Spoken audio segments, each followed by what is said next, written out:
Hello बच्चों। आज एक नए वीडियो के साथ अभी हमने एग्रीगेट डिमांड उसका बिहेवियर और कंजम्पशन फंक्शन पढ़ लिया है इसी चैप्टर में। अब इस कंजम्पशन वाले पार्ट का ये लास्ट टॉपिक है, तो इधर से हमारा कंजम्पशन वाला पार्ट पूरा हो जाएगा। तो सबसे पहले हम पढ़ लेते हैं algebraic presentation of consumption function या कंजम्पशन इक्वेशन। तो कंजम्पशन इक्वेशन होती है C equal to C bar plus B Y. देखो यहाँ ये C है, ये ऑटोनॉमस है, ऑटोनॉमस कंजम्पशन। और ये जो बी वाई है वो इंड्यूस कंजम्पशन है।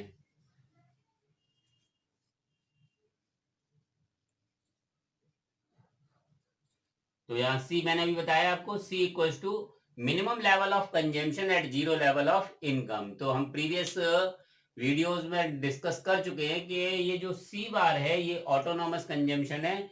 जीरो लेवल ऑफ इनकम पर भी कुछ ना कुछ एक्सपेंडिचर एक हाउस होल्ड को करने ही पड़ते हैं, तो ये डिनोट किया जाता है C बार। और इसके बाद आता है बी। बी की वैल्यू होती है delta C upon delta Y. तो हम पहले ही पिछले वीडियो में पढ़ चुके हैं कि delta C upon delta Y equal to होता है एमपीसी। बच्चों यहाँ नोट करने वाली बात है, अक्सर कर जो 1 मार्क्स के क्वेश्चन मैंने आपको कल भी या पिछले वीडियो में डिस्कस किया था, बताया था कि जब भी 1 मार्क्स के क्वेश्चन आते हैं वो बड़े इसी तरह से होते हैं।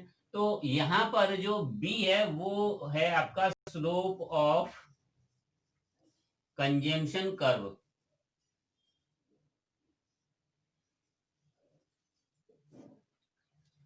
और b को हमने डिनोट किया है, b इक्वल टू क्या है, delta y upon delta sorry delta c upon delta y। इसकी वैल्यू किसके बराबर होती है, तो इसकी वैल्यू होती है एमपीसी के बराबर होती है। तो एमपीसी क्या हो गया, एमपीसी इक्वल टू हो गया स्लोप ऑफ कंजम्पशन कर्व। तो जब भी एडिशनल यूनिट आती है तब तब वो एमपी मार्जिनल होता है, और मार्जिनल ही किसी भी कर्व का स्लोप होता है। तो यहां एमपीसी क्या हो गया आपका, एमपीसी हो गया आपका स्लोप ऑफ कंजम्पशन कर्व। इसके बाद आता है आपका बी, सॉरी वाई आता है। वाई क्या है, वाई आपकी इनकम है। ठीक है, तो ये एमपीसी आपका स्लोप हो गया और वाई आपकी इनकम हो गई। तो कंजम्पशन इक्वेशन हो गया C equal to C bar plus B Y. अच्छा, इस C का मतलब क्या है, इस C का मतलब है कंजम्पशन।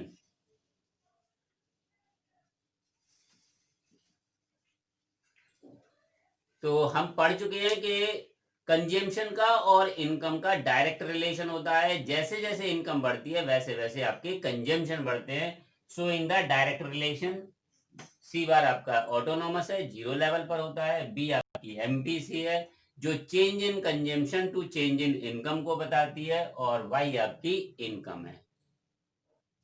बच्चों इस चैप्टर में आपको न्यूमेरिकल भी मिलेंगे। तो सबसे पहले न्यूमेरिकल इसी से स्टार्ट होते हैं। तो हम अब तक किस किस चीज का डिस्कस कर चुके हैं। सबसे पहले हमने एपीसी, दूसरा एमपीसी, और तीसरा हमने कंजम्पशन इक्वेशन।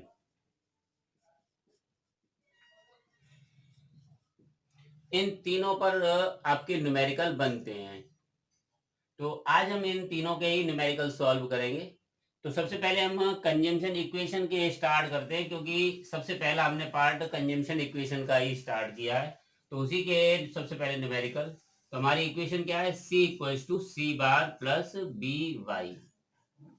तो हम एज्यूम कर लेते हैं, लेट कर लेते हैं, हमारे पास सी बार की वैल्यू हमारी 20 है और b की वैल्यू हमारी 0.75 है और y की वैल्यू हमारी 0 है। तब हमको क्या करना है, c की वैल्यू यानी कंजम्पशन की वैल्यू निकालनी है। तो सिंपल वैल्यू पुट कर दो, आंसर आ जाएगा। तो 20 प्लस 0.75 इंटू 0। तो c की वैल्यू क्या आ जाएगी, ये आपका 0 हो जाएगा और c की वैल्यू हो जाएगी 20। तो जब जीरो लेवल ऑफ इनकम होती है तो जो ऑटोनॉमस कंजम्पशन होते हैं वही आपके कंजम्पशन होते हैं। इस न्यूमेरिकल से ये बात प्रूफ हो गई। अब अगर मैं इनकम को बढ़ाकर 50 रुपी कर देता हूं, तो फिर आपका दूसरा पार्ट बनेगा। तो ऑटोनॉमस कंजम्पशन एक बार होते हैं और वही रहते हैं, उनमें कोई चेंज नहीं आता, तो वो फिक्स रहते हैं। तो हमारे पास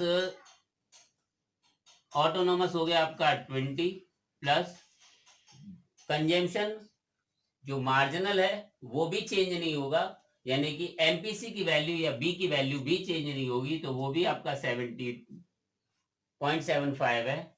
और अब हमारा इनकम हो गई 50 रुपए। तब 20 प्लस मल्टीप्लाई कर दें तो कितना आएगा?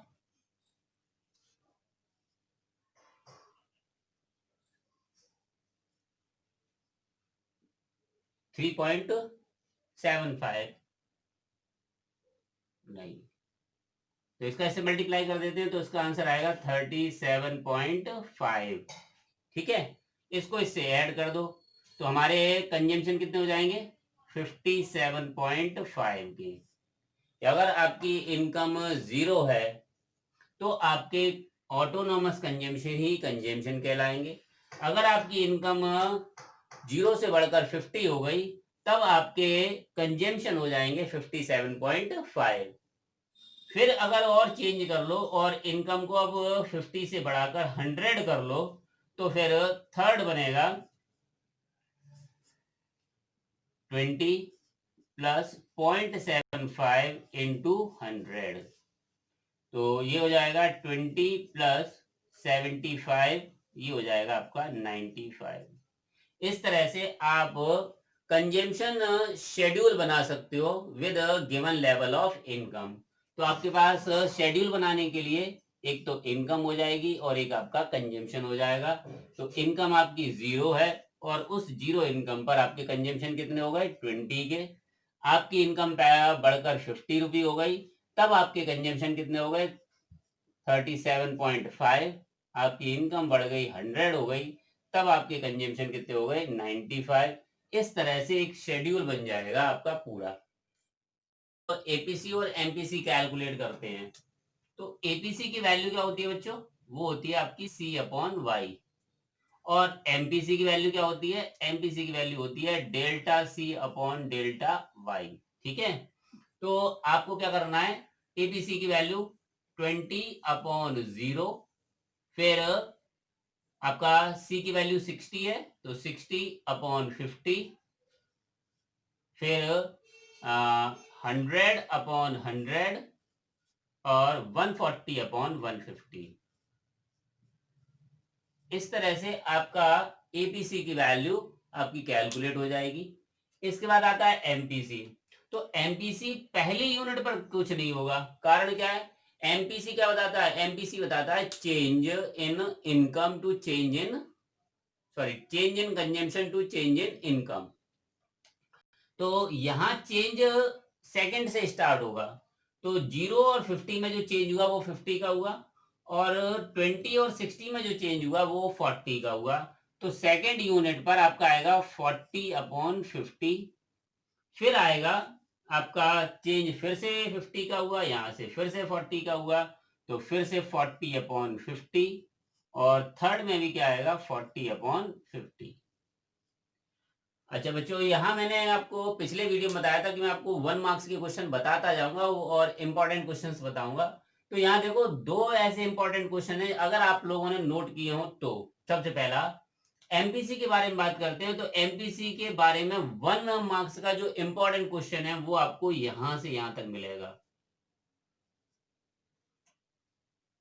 ठीक है, तो मैं बता देता हूं। वैसे मैं आपसे पूछना चाहता था कि आपको ये समझ में आया कि नहीं आया, लेकिन नहीं, यहां मैं आपको बता देता हूं कि देखो यहां से यहां तक सारी वैल्यू क्या है? कांस्टेंट है, इसलिए एमपीसी क्या रहता है? कांस्टेंट रहता है। तो थ्रू आउट तक आपका एमपीसी कांस्टेंट रहेगा, उसमें कोई चेंज नहीं होगा।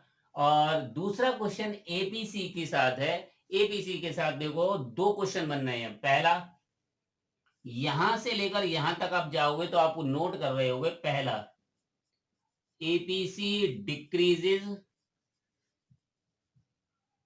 As income increases.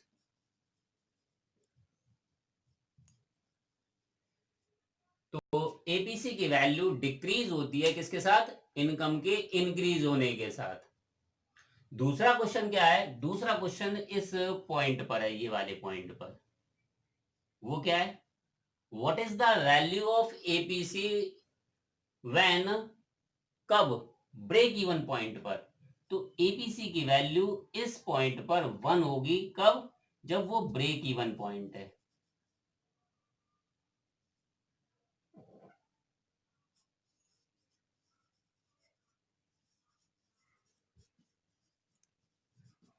अब हम पहले ही डिस्कस कर चुके हैं कि ब्रेक इवन पॉइंट क्या होता है।